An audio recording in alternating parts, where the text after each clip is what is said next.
Boa noite, pessoal. Tudo bem? Vamos entrando, que vai já começar a nossa próxima live, a última, né, dessa jornada. E já temos aí o professor Rafael. Seja Boa, no... bem-vindo, professor.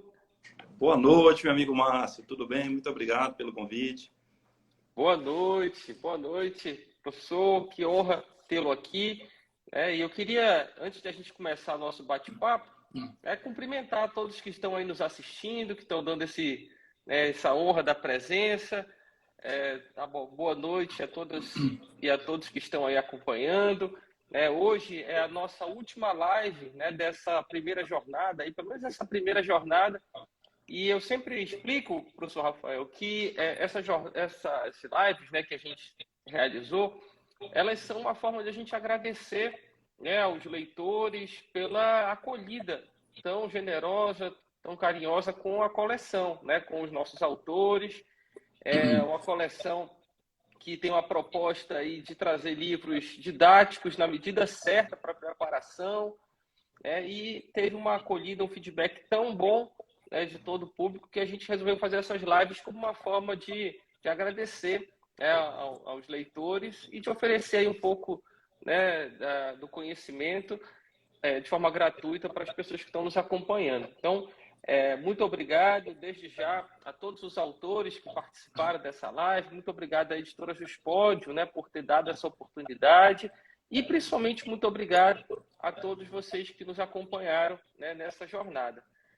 Hoje nós vamos aqui falar, né, com o professor Rafael Rocha sobre o microsistema jurídico da tutela ambiental e licenciamento ambiental, né? O professor vai fazer aí um apanhado de temas muito importantes, muito valiosos e atuais a respeito do direito ambiental.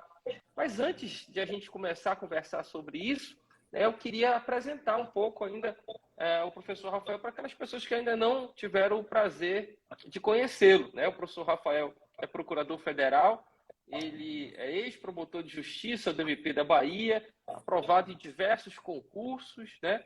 Professor de Direito Ambiental do CPIURES, também autor, né, do Manual de Direito Ambiental, da coleção Manuais de Zero Direito, e um profundo apaixonado, entusiasta e estudioso do direito ambiental. E eu posso dizer que ele fez uma obra fantástica, né? Uma obra que é na medida certa. Nem é tão resumido, né, como os resumos tradicionais, e também não perde tempo, não é desnecessário ali como, né, os grandes clássicos do direito ambiental. Então foi uma obra na medida certa, com base na sua experiência de sala de aula.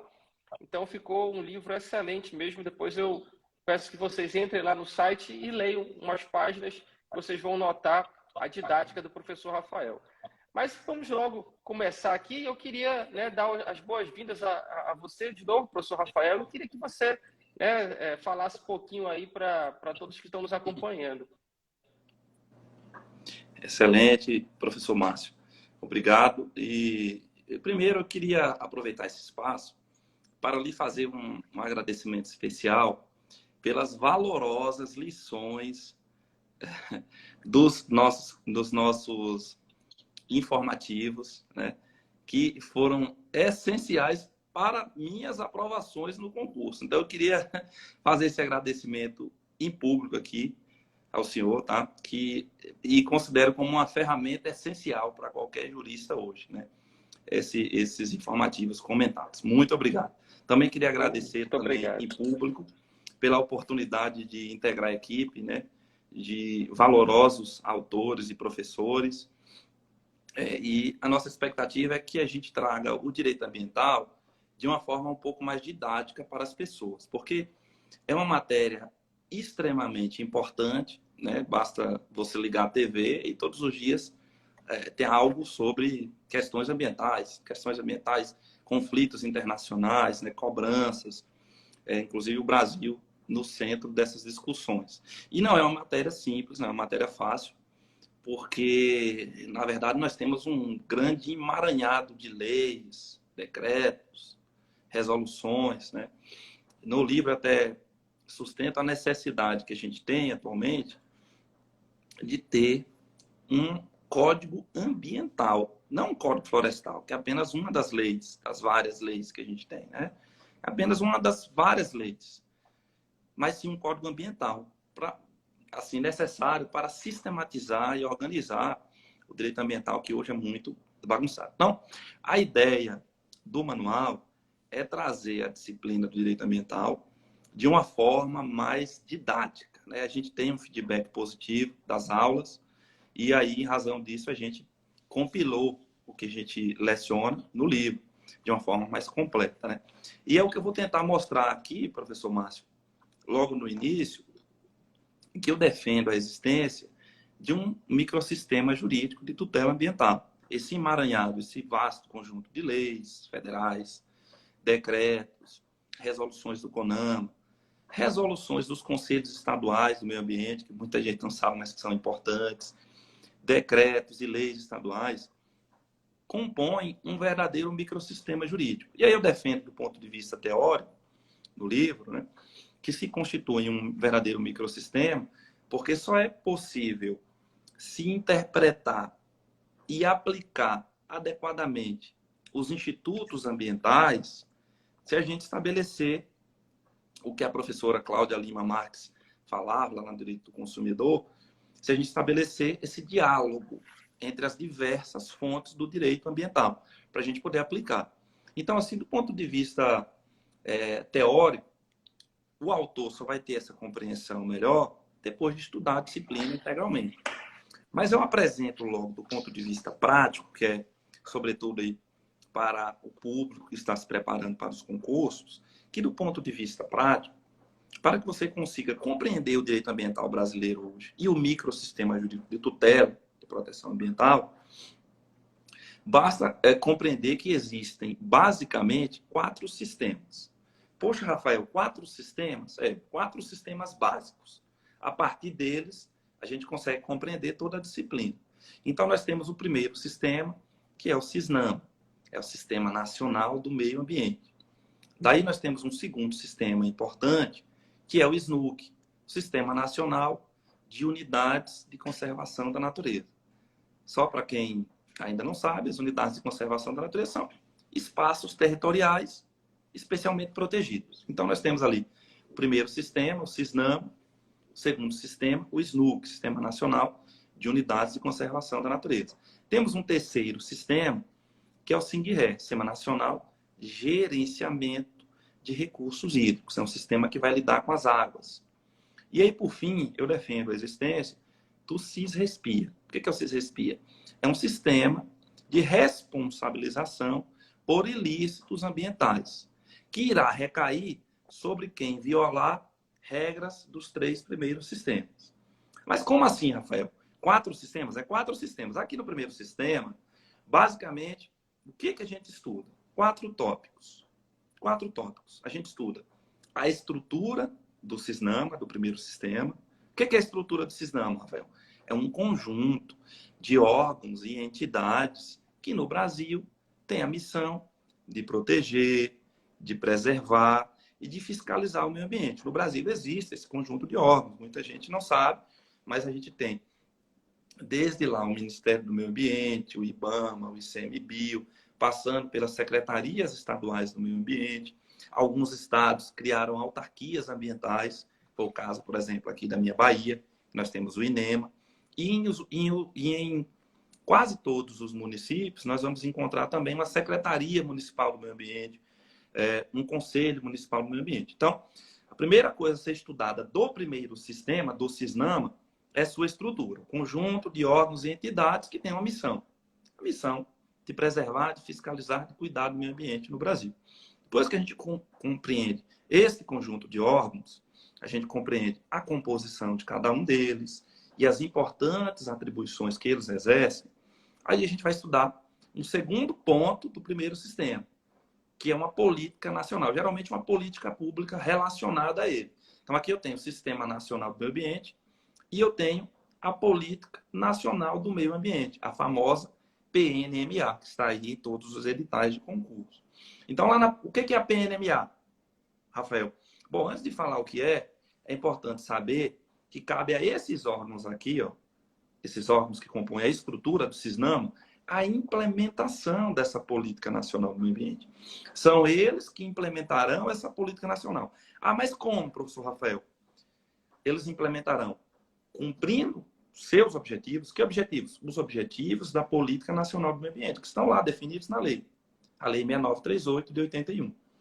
E para que eles possam, esses órgãos que compõem a estrutura do CISNAMA, possam implementar a política nacional do meio ambiente no Brasil e cumprir os objetivos dessa política nacional, eles devem se valer de instrumentos da própria política nacional do meio ambiente. Os instrumentos da política nacional do meio ambiente que eu considero como ferramentas jurídicas que estão à disposição dos órgãos e entidades que compõem a estrutura do CISNAMA para que eles possam implementar a PNMA e cumprir os seus objetivos. É este raciocínio que o estudante deve estabelecer para que ele possa compreender. Senão fica uma coisa solta. Eu estou estudando princípio, eu estou estudando licenciamento ambiental. Não. Você está estudando isso porque faz parte deste raciocínio. Então, só para exemplificar, um dos objetivos da Política Nacional do Meio Ambiente é preservar o meio ambiente. Então, alguns objetivos são até genéricos. Como é que os órgãos e entidades que compõem a estrutura do CISNAMA farão para cumprir esse objetivo? Aí, por exemplo, eles vão se valer de um dos instrumentos da Política Nacional do Meio Ambiente. Qual, professor? O licenciamento ambiental. O licenciamento ambiental, que todos conhecemos, que é, sem dúvida, o instrumento da Política Nacional do Meio Ambiente mais proeminente, mais importante, mais famoso. Como é que eles vão fazer, professor?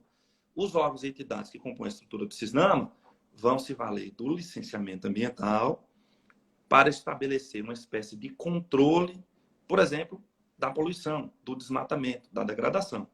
Pois eles somente licenciarão ambientalmente atividades e empreendimentos que sejam potencialmente poluidores se os empreendedores cumprirem uma série de condicionantes ambientais.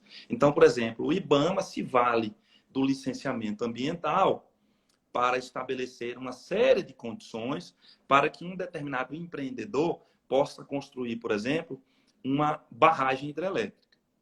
Então, este é o raciocínio que deve ser estabelecido no primeiro sistema, no CISNAMA, Sistema Nacional do Meio Ambiente. Tá, professor? Mas e aí, o que eu vou estudar no segundo sistema? Você vai estudar a mesma coisa. Como assim a mesma coisa? Aqui no segundo sistema, no Sistema Nacional de Unidades de Conservação da Natureza, nós estudamos a mesma coisa, 4 coisas. Que coisas? Primeiro, nós estudamos uma estrutura, um conjunto de órgãos e entidades que no Brasil tem a função de cuidar, de gerir, de administrar unidades de conservação da natureza. São espaços territoriais especialmente protegidos. Exemplos: os parques nacionais, que todos nós queremos conhecer. Parque Nacional da Chapada Diamantina, aqui na Bahia. Parque Nacional da Serra da Capivara, no Piauí. Parque Nacional da Chapada dos Veadeiros, no Goiás. Parque Nacional dos Lençóis Maranhenses. Todos esses são unidades de conservação da natureza.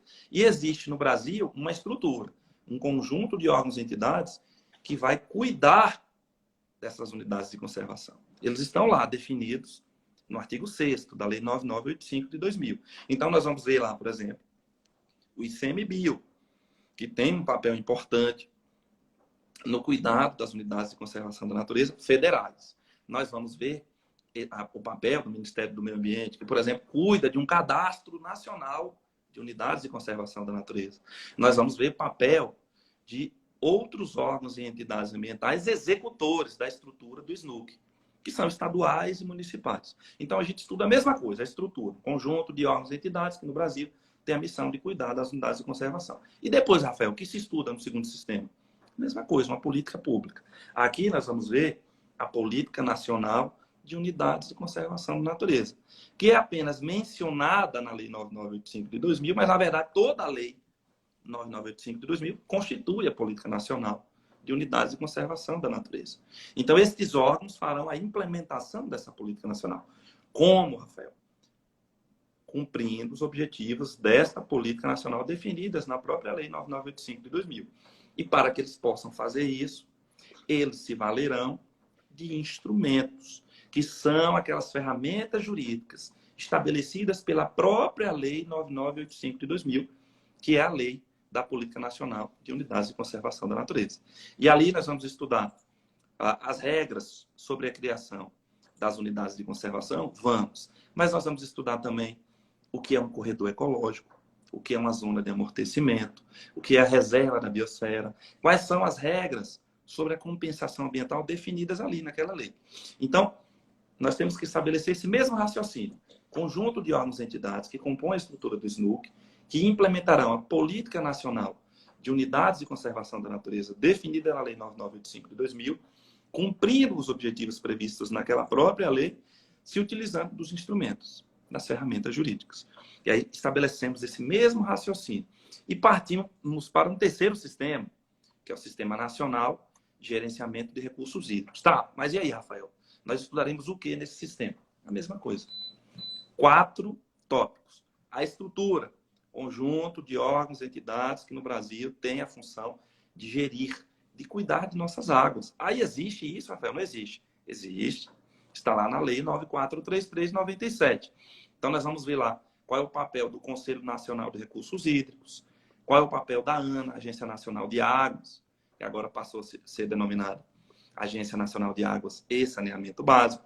O que é um comitê de bacia hidrográfica? O que é isso, professor? Uma agência de águas. Então, existe esse conjunto de órgãos e entidades que compõem a estrutura do SINGRE e que a gente deve estudar.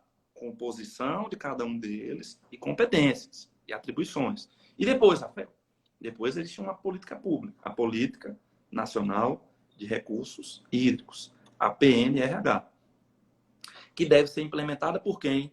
Pelos órgãos e entidades que compõem a estrutura do SINGRE. Eles implementarão essa política cumprindo seus objetivos definidos na própria Lei 9433/97 e se valendo de instrumentos, que são ferramentas jurídicas disponibilizadas pela própria lei. Aí a gente vai estudar o que é uma outorga d'água, quais são as regras sobre a cobrança pelo uso das águas, quais são as regras sobre os planos de recursos hídricos, Sistema Nacional de Informações sobre Recursos Hídricos. Então, aqui se estabelece o mesmo raciocínio. Então, vejam que, basicamente, nos 3 primeiros sistemas, no CISNAMA, Sistema Nacional do Meio Ambiente, no SNUC, Sistema Nacional de Unidades de Conservação da Natureza, e no SINGRE, Sistema Nacional de Gerenciamento de Recursos Hídricos, nós estudamos, basicamente, a mesma coisa, o mesmo raciocínio.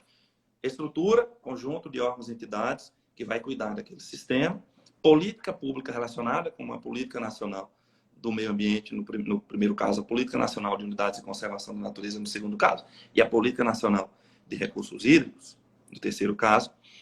Objetivos destas políticas nacionais, que devem ser perseguidos pelos órgãos e entidades que compõem suas respectivas estruturas, e os instrumentos, as ferramentas jurídicas. Sendo que é sempre mais importante se estudar os instrumentos. Sempre será a parte mais importante, a parte dos instrumentos, como é o caso da outorga, como é o caso do licenciamento ambiental, etc, etc. Aí, por fim, entendidas essas regras gerais todas, a gente vai estudar o último sistema, que é o Sistema de Responsabilização por Ilícitos Ambientais, o SIS-RESPIR.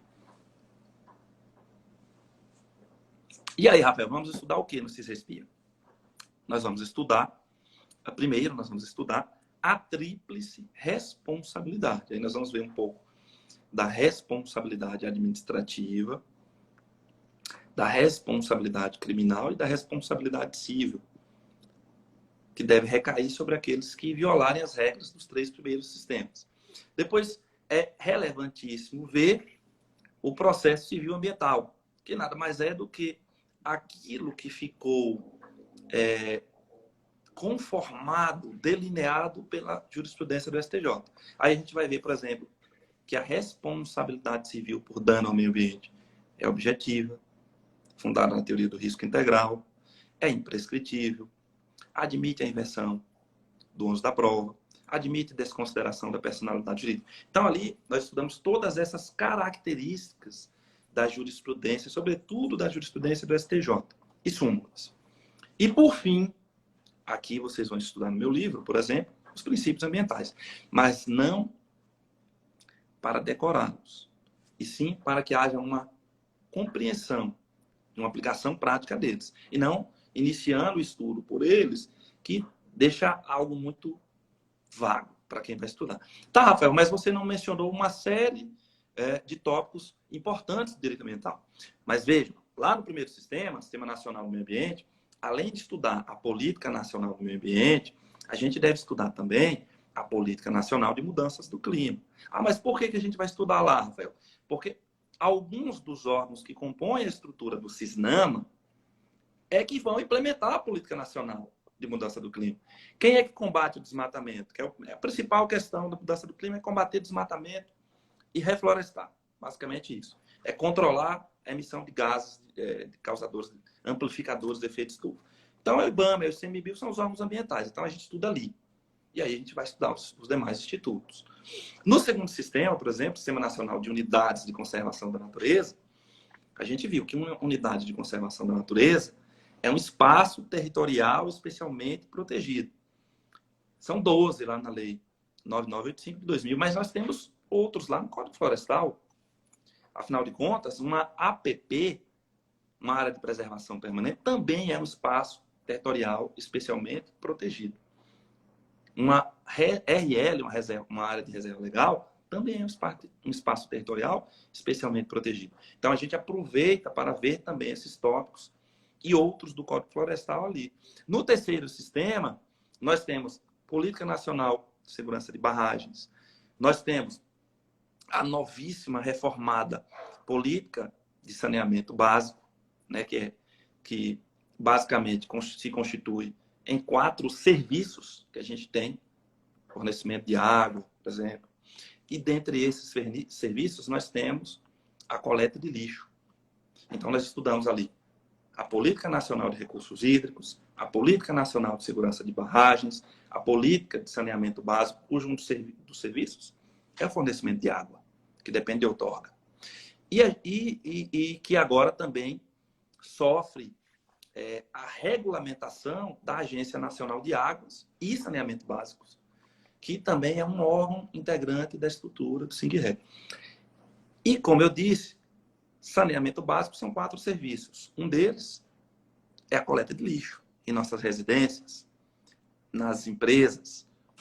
E aí nós temos uma política pública sobre esse tema, que é a Política Nacional de Resíduos Sólidos. Resíduos sólidos, que é uma expressão para o nosso lixo. E aí a gente aproveita para estudar também a Política Nacional de Resíduos Sólidos, o que é a logística, o sistema de logística reversa. Quais são as regras sobre a coleta seletiva? Então, a gente estabelece este raciocínio para que você saiba o que você está estudando, onde está posicionado cada instituto, cada política pública. E estudando assim, meus queridos amigos e minhas queridas amigas aí que estão ouvindo, a gente não só decora, mas a gente compreende o direito ambiental. A gente estabelece um raciocínio sobre essa disciplina que é muito importante. Tá? E aí a gente vai para o último sistema. Lá no sistema a gente estuda as regras gerais sobre os crimes ambientais. Nós temos regras específicas na Lei 9.605, né, que afastam a aplicação de institutos do Código Penal. Não só os crimes ambientais, mas regras sobre agravantes e atenuantes específicas. Nós temos regras específicas que afastam ou que complementam as regras da Lei 90/99, no caso de sursi processual, no caso de transação penal, por exemplo. Então, a gente vê. Lembrando também que a Lei 9.605 não traz todos os crimes ambientais, alguns. Outros estão espraiados na legislação. A gente vê as regras sobre a responsabilidade administrativa. A gente vê que o fundamento legal está lá nos artigos 70, 76 da Lei 9.605. Mas que nós temos hoje no Brasil um verdadeiro Código Federal de Infrações Administrativas Ambientais. Código Federal de Infrações Administrativas Ambientais, Rafael? Sim. O Decreto Federal 65/14 de 2008. E é interessante essa parte do estudo, porque nós também temos infrações administrativo-ambientais definidas em leis estaduais e em leis municipais. E é preciso se estudar isso para saber, como eu disse no início da conversa, interpretar e aplicar adequadamente esses institutos. O fiscal ambiental vai lá, lavrar um auto de infração. fiscal ambiental da prefeitura do meu município aqui na Bahia, Presidente Dutra, a capital mundial da pinha aí, para quem não conhece, que todo mundo conhecendo já. Vai aplicar o código, vai aplicar a lei municipal, que tem ali umas infrações com algumas multas, vai aplicar a lei estadual, que tem infrações e algumas multas, vai aplicar o decreto federal 6514. Então, é importante também estudar isso. Então, professor Márcio, essa é a ideia geral para você iniciar a abordagem do estudo do direito ambiental. E é isso que a gente traz no livro, para tentar tornar essa disciplina palatável. Excelente, professor. E é isso mesmo. Como vocês perceberam, né, o professor Rafael tem uma didática incrível e facilita e sistematiza, né, muito o estudo do direito ambiental. Isso tem no livro dele toda, né, essa estrutura. E é muito interessante, realmente, a gente poder identificar cada um dos assuntos, cada um dos tópicos, né, dos sistemas do direito ambiental, porque isso faz com que a gente possa compreender um pouco melhor e não apenas decorar, né, já que realmente o direito ambiental é uma matéria, né, que é um pouco mais complexa, né, do que algumas outras. E aí, professor Rafael, eu queria, né, para tratar aqui com você sobre alguns pontos importantes, alguns assuntos polêmicos e alguns assuntos que são muito cobrados em prova, né? Eu separei aqui alguns tópicos para a gente bater um papo. E aí o primeiro deles é uma decisão, né, do STJ, na verdade uma decisão do STF, que fala a respeito do licenciamento ambiental, do prévio licenciamento ambiental. E a pergunta que vai cair na prova oral, né, de quem está nos assistindo aí, eles vão saber responder a partir das suas lições, é a seguinte, né? A legislação estadual, ela pode dispensar a exigência do prévio licenciamento ambiental fora das hipóteses previstas em leis federais? Explica para a gente isso aí, professor Rafael, por favor. Perfeito, perfeito. Olha, Márcio, essa pergunta é interessante porque ela nos leva a refletir sobre uma questão constitucional, que é a questão da competência constitucional para se legislar sobre questões envolvendo o meio ambiente. E quem é a competência constitucional? A gente vai ver lá no artigo 24 da Constituição, a competência constitucional para se legislar sobre o meio ambiente é concorrente. E como todos sabem, estudam com o professor de Direito Constitucional, sendo ela concorrente, a União traz as normas gerais e os Estados-membros suplementam essas normas gerais. Isso é a competência concorrente. Desse modo, se a União traz as normas gerais sobre, por exemplo, o licenciamento ambiental, não cabe ao Estado-membro aprovar nenhuma lei que confronte o que ficar definido na norma geral. Pois, se assim o fizer, o Estado estará invadindo a competência da União para estabelecer as normas gerais e violando o artigo 24. Daí porque, trazendo aqui para o Instituto do Licenciamento Ambiental, o Estado não pode aprovar leis que dispensem o prévio licenciamento ambiental ou simplesmente simplifique os procedimentos de licenciamento ambiental, porque já há norma federal estabelecendo uma exigência nacional para qualquer atividade e empreendimento. Vão se utilizar de leis ambientais. Então, a exigência nacional, ela está lá no artigo 10 da Lei 6938 de 81, lá de 81. A construção, a instalação, a ampliação, funcionamento de estabelecimentos e atividades utilizadores de recursos ambientais, estou lendo aqui, efetiva ou potencialmente poluidores ou capazes, sob qualquer forma de causar degradação ambiental, dependerão de prévio licenciamento ambiental. Então, se há uma norma geral estabelecendo esta exigência, não cabe a nenhum Estado membro, nem tampouco os municípios, a aprovação de leis que dispensem ou simplifiquem este procedimento. Assim o fazendo, estas leis seriam formalmente inconstitucionais. Agora, vou além. Também seriam materialmente inconstitucionais na medida em que elas fragilizariam a proteção constitucional, que desde a Constituição de 88 se constitui em um direito, né? O direito previsto lá no artigo 225 da Constituição, que se constitui um direito difuso de todos nós, de ter um meio ambiente, ecologicamente equilibrado. Daí porque, portanto, e essa questão é importante porque esse raciocínio que a gente desenvolveu, de que, olha, uma lei estadual não pode contrariar a norma federal no campo do direito ambiental, porque ela violaria o artigo 24 da Constituição. Deve ser replicado em qualquer antinomia entre leis federais e leis estaduais em matéria de direito ambiental. Agora, é bom que se diga, professor, que é possível que o Estado aprove leis ampliando a proteção, decisão relativamente recente do Supremo, que permite a aprovação de leis que ampliem a proteção ao meio ambiente. Então, teve até um caso interessante envolvendo... O senhor fica em Manaus, né, professor? Professor Márcio. Exatamente. Fica em Manaus. Então, por exemplo, teve um caso interessante envolvendo o estado do Amazonas, em que nós temos a lei que trata sobre os experimentos utilizando animais, e essa lei, uma lei federal, ela permite a utilização de animais... Dos cosméticos, né?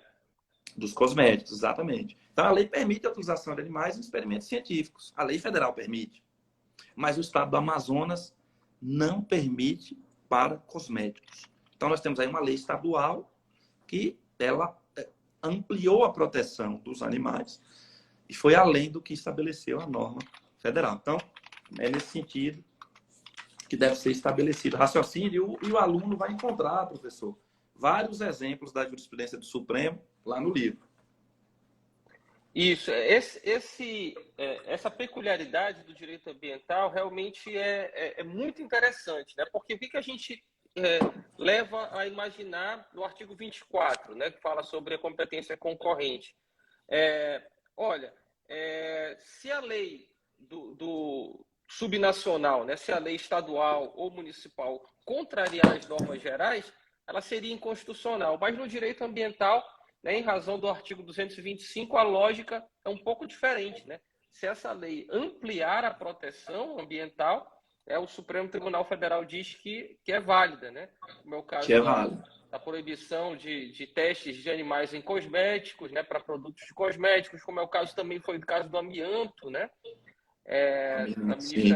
A ministra Rosa Weber, né, tem um precedente muito importante relacionado com isso, né? Então é um assunto bem interessante.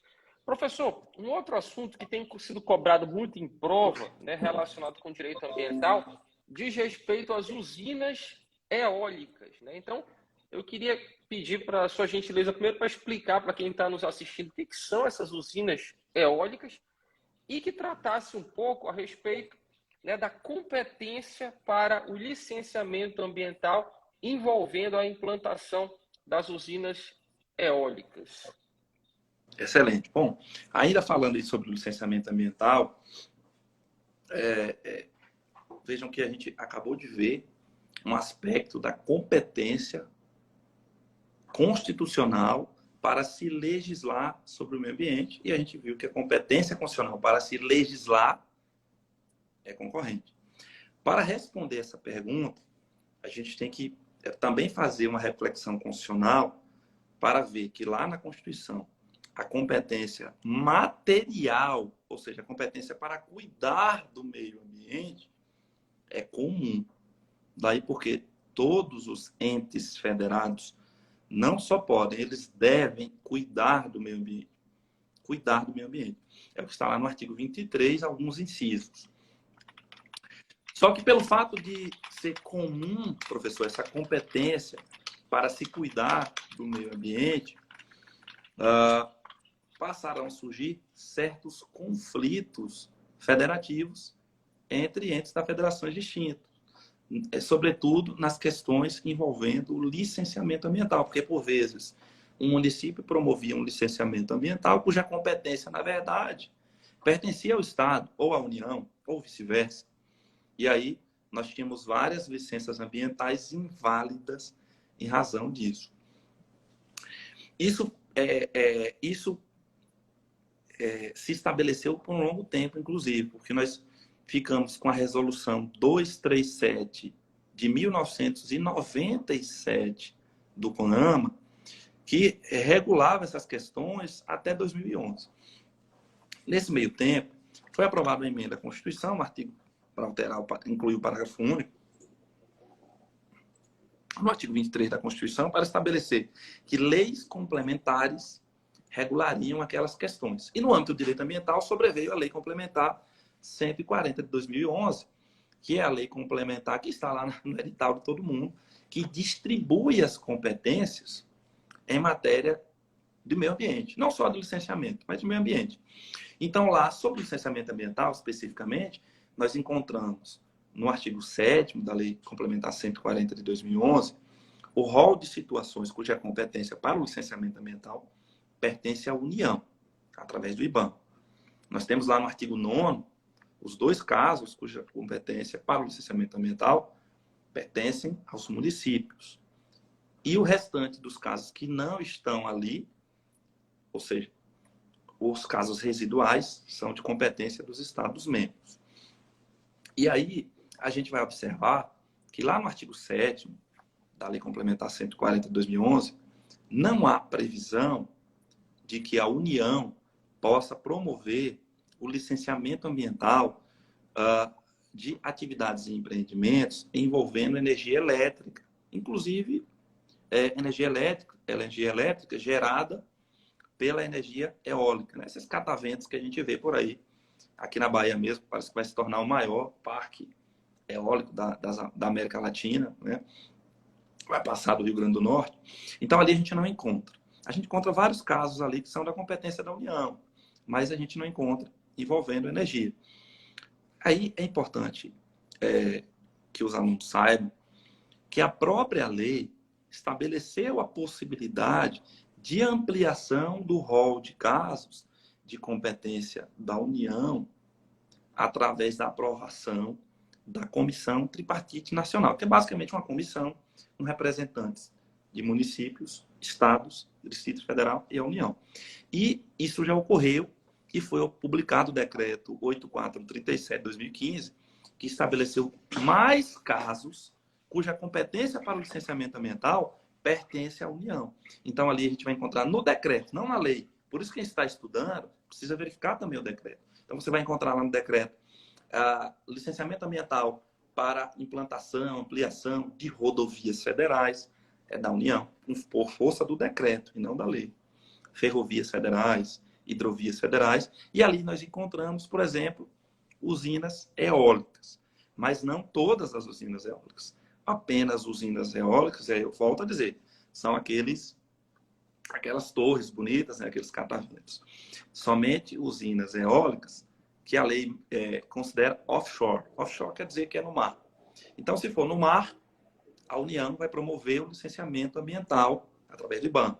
No entanto, se não for no mar, se for em terra, aí compete aos Estados-membros, na medida em que isto não está previsto no artigo 7º da lei, nem no artigo 9º. Se não está no 7º, não está no 9º, é residual. Então, caberá aos Estados-membros através dos seus órgãos ambientais seccionais, professor. Respondendo a pergunta e fazendo uma avaliação, uma análise. Perfeito, excelente resposta. E eu tenho certeza, né, professor, que a gente já tinha conversado sobre isso, né, antes da live, que esse tema vai ser bastante explorado ainda em provas, né? E aí eu queria também aqui pedir para o professor nos ajudar aqui com um caso concreto que vai ser cobrado aqui também na prova dos nossos candidatos e candidatas aí. E aí vão lembrar do professor Rafael aí. A situação é a seguinte, professor. Uma empresa de engenharia foi contratada pelo DENIT, né, para realizar uma obra. E aí teve o licenciamento da União, né, o licenciamento ambiental da União para fazer essa obra. Aí chegou o órgão ambiental municipal lá para fazer a fiscalização ambiental. Esse órgão ambiental municipal possui competência para fazer essa fiscalização, professor? Explica para a gente isso aí que vai cair na prova. Vai cair. E ambiental é assim, eles gostam de casos, né? Eles cobram caros.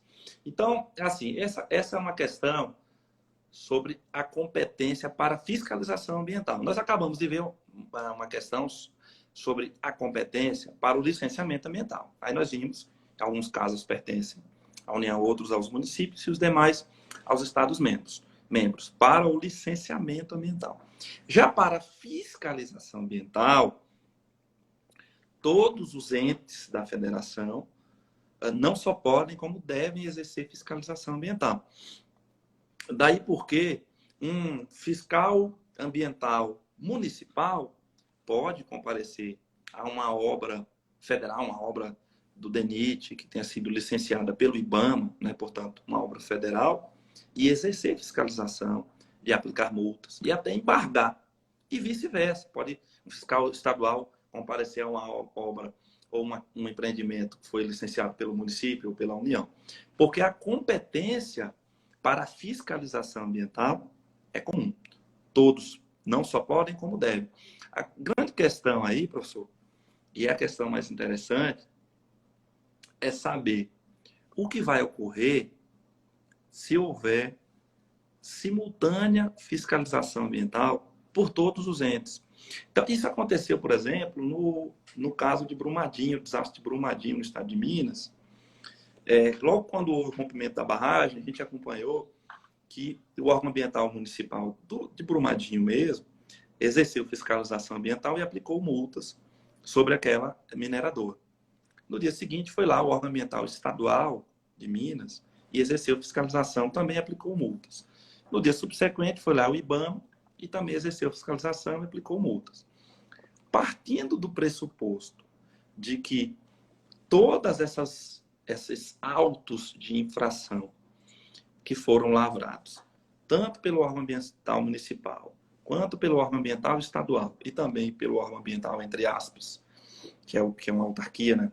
O IBAMA, o órgão ambiental federal, partindo do pressuposto que todos eles lavraram autos de infração em razão do mesmo fato, poderia-se exigir daquela mineradora o pagamento de todas as multas? Aí é uma questão interessante e a própria lei complementar 140 de 2011 trouxe a solução, que diz o seguinte: nós não podemos punir mais de uma vez em razão do mesmo fato, é o bis in idem, no bis in idem, que a gente estuda no direito penal, mas se aplica aqui também perfeitamente em matéria de direito administrativo sancionador. Então, portanto, aí somente prevalecerá um dos autos de infração que foram lavrados, que foi lavrado, aliás. Mas qual? O do município, porque foi ele o atingido, o da União, porque a multa era maior. A lei estabelece um critério que não tem nada a ver com isso. O critério estabelecido pela lei, que pode ser encontrado lá no artigo 17, parágrafo 3º, em fine, na parte final, é que deve prevalecer o auto de infração, ou seja, a multa que foi lavrada, ou a multa que foi aplicada pelo órgão ambiental, que naquele caso era originalmente competente para a concessão do licenciamento ambiental. Então, esse é o critério. Mas quem era, professor? Me parece que era o Estado, porque se tratava de uma atividade de mineração, e atividade de mineração... mas o minério não pertence à União? Pertence. Mas a atividade de mineração não está prevista no rol do artigo 7º da Lei Complementar 140 de 2011, nem do Decreto 8437. Portanto, a atividade de mineração não será licenciada ambientalmente pela União, e sim pelo Estado. Então, se era o Estado, então vai e deveria prevalecer nesse caso, o auto de infração que foi lavrado pelo Estado, independentemente de quem lavrou o auto de infração primeiro, independentemente do valor das multas aplicadas, né? Então, aí a gente soluciona essa questão. Perfeito. E aí, esse caso também é um caso, né, emblemático aí, que vai com certeza ser bastante exigido nas provas.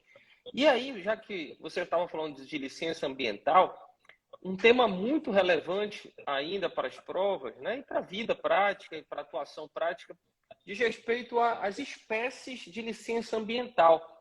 Fala um pouco para a gente, professor, quais são essas espécies de licença ambiental? Certo.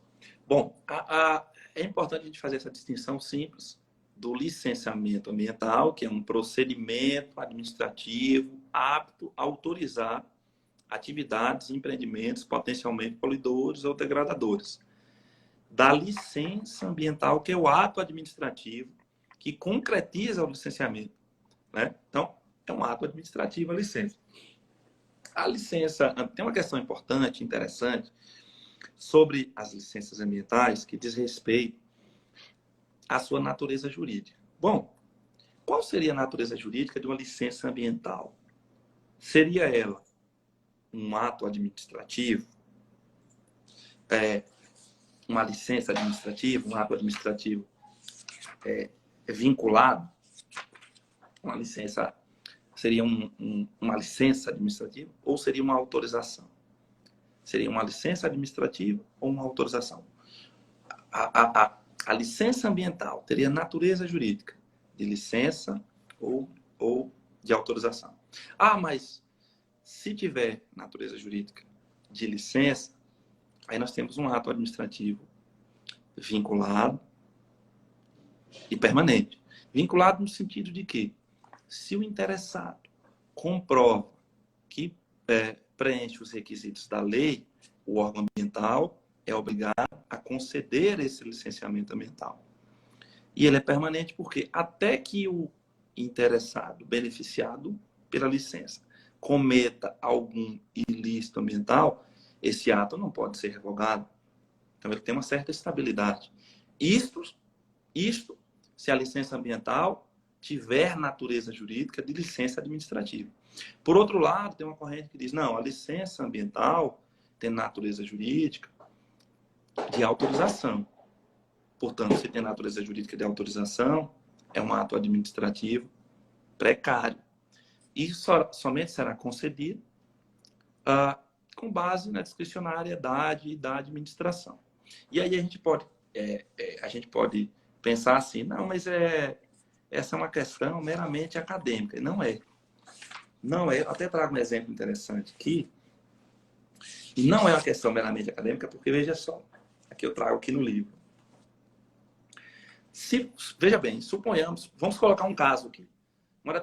Uma grande empresa multinacional deseja implantar um grande empreendimento numa região bem pobre do Brasil, assim, no semiárido do Nordeste, sabe, no interior do Norte, que tem um potencial de gerar muitos empregos, né, de arrecadar muitos tributos. Então, portanto, seria um empreendimento interessante. Mas este empreendimento é potencialmente poluidor, então ele depende de prévio licenciamento ambiental. Aí, essa grande empresa vai fazer a seguinte reflexão. Bom, se a licença ambiental que eu pleiteio, ela tem natureza jurídica de licença administrativa, eu vou comprovar que preenche os requisitos, o órgão ambiental vai me conceder a licença, eu vou manter a regularidade ambiental e ninguém vai caçar a minha licença. Então, eu tenho uma certa estabilidade, portanto, eu vou investir lá R$1 bilhão. Agora, se a licença ambiental tem natureza jurídica de autorização, eu vou fazer um lobby, vou conseguir a licença, de repente eu consigo a licença, mas como eu não tenho estabilidade, amanhã a minha licença pode ser cassada. E o meu investimento de R$1 bilhão? Então vejam que é uma questão prática importante. Tem prevalecido que a licença ambiental tem natureza jurídica sui generis. Ela tem características de licença administrativa, porque seria vinculada. Quem preenche os requisitos faz jus à concessão da licença ambiental. Todavia, ela é precária. Por quê? Porque, para quem não sabe, as licenças ambientais estão definidas em um ato infralegal, nas resoluções do CONAMA. A resolução 237, por exemplo. E lá na resolução 237, a gente vai ver que uma licença ambiental uma vez concedida, ela pode ser suspensa e até cancelada supervenientemente por razões de interesse ambiental. Daí porque ela seria precária. Mesmo que o empreendedor não cometa nenhum ilícito, não viole nenhuma norma, a licença pode vir a ser suspensa ou até cancelada por razões de interesse ambiental. Então, teria ela uma característica sui generis, de uma licença sui generis. E isso já caiu em prova. Então, é interessante porque tem repercussões práticas. Agora, vejam como é interessante, já que eu mencionei o fato de que as licenças estão disciplinadas em resolução do CONAMA. Recentemente, a composição do CONAMA, que possui cerca de 100 representantes, é uma composição bem democrática do Conselho Nacional do Meio Ambiente, cerca de 100 representantes. Tem representantes dos municípios, dos estados, do Ministério Público, da sociedade civil, de entidades ambientalistas, etc. Recentemente, houve a publicação de um decreto restringindo essa participação de cerca de 100 pessoas para 23 pessoas no Conselho Nacional do Meio Ambiente. 23 pessoas. E isto foi objeto de uma DPF perante o STF, questionando a redução. E foi concedida uma medida cautelar suspendendo os efeitos do decreto que havia reduzido para restabelecer a composição dos cerca de 100 representantes. Por que isso é tão importante? Porque as questões ambientais estão regulamentadas em resoluções do CONAMA. A gente tem mais de 500 resoluções do CONAMA. De modo que se você altera a composição e faz uma sessão do CONAMA, do Conselho Nacional do Meio Ambiente, você pode alterar todas as regras sobre licenças ambientais. Você pode alterar tudo isso que eu disse aqui agora com uma resolução do CONAMA. Você pode mudar. Hoje nós temos um processo de licenciamento trifásico. Nós temos a licença prévia, a licença de instalação e a licença de operação. O sujeito vai lá, consegue a licença prévia, aprovando o projeto dele, e ele vai receber do órgão ambiental as orientações do que ele deve fazer para conseguir a outra licença, a licença de instalação. Comprovou que cumpriu aquelas condicionantes, recebe a licença de instalação, pode começar a construir, se fez dentro do que ficou definido na lei, na licença de instalação, recebe a licença de operação. Mas tudo isso está definido apenas em resolução do CONAMA, que se for alterado, pode estabelecer uma licença, pode estabelecer, por exemplo, hoje não existe, a licença tácita. Você vai lá, pede a licença, o órgão ambiental tem 30 dias para conceder. Um exemplo. Não concedeu, a resolução do CONAMA pode dizer que você automaticamente está autorizado. Então, veja como é importante e é sensível se alterar a composição do CONAMA, já que a gente tocou no assunto. Mas é isso, basicamente, licença ambiental tem natureza jurídica sui generis, e a gente cita aí essas 3 licenças: a licença prévia de instalação de operação, a licença prévia com validade de até 5 anos, a de instalação com validade de até 6 anos, e a de operação com validade de 4 a 10 anos. Mas volto a dizer, estas regras estão lá na resolução 237 do CONAMA. Perfeito, professor. Infelizmente, o nosso tempo aqui já está se encerrando, né? Eu gostaria mais uma vez de agradecer, né? Foi uma aula para a gente, muitos temas bacanas. Todos esses temas que vocês viram aqui estão no livro, né, do professor Rafael.